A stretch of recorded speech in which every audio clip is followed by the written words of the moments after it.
नमस्कार. तुम्हाला माहित आहे का 10 मिनिटाचा सत्संग तुमचं संपूर्ण आयुष्य बदलू शकतो. सत्संगात गेल्यानंतर जीवनाचा कायापालट होतो.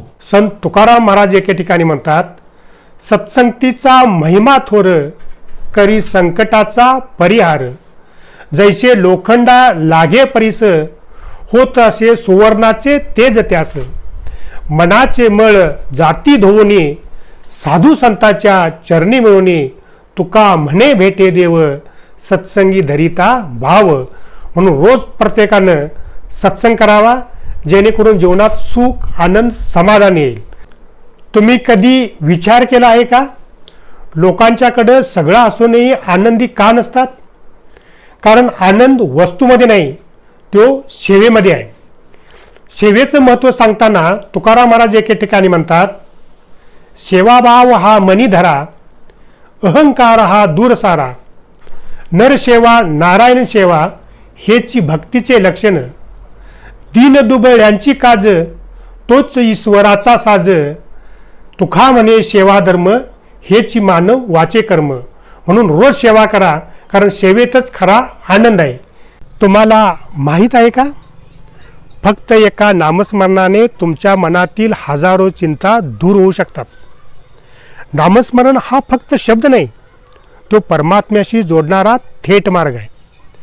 नामस्मरणाचे महत्त्व सांगताना तुकाराम महाराज एके ठिकाणी म्हणतात, नामस्मरणाचे सुख हटेल सर्व दुःख शोक. सिमरन हेच कवच भारी, रक्षण करील संकटावरी. मना मिळे शांती थोर, आठवता तो निरंकार. तुका म्हणे नामसार, तेने सुधरे हा संसार.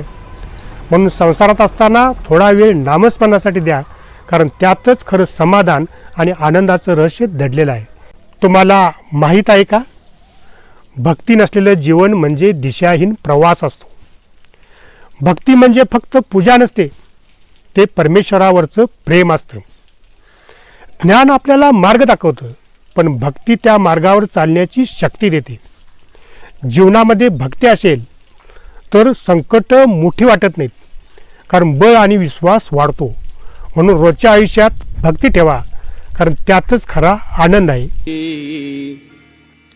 तरीच हे समजून येई, एक तुही निरंकार,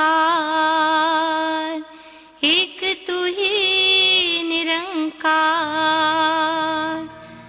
अंत नसे या चार रचनेचा,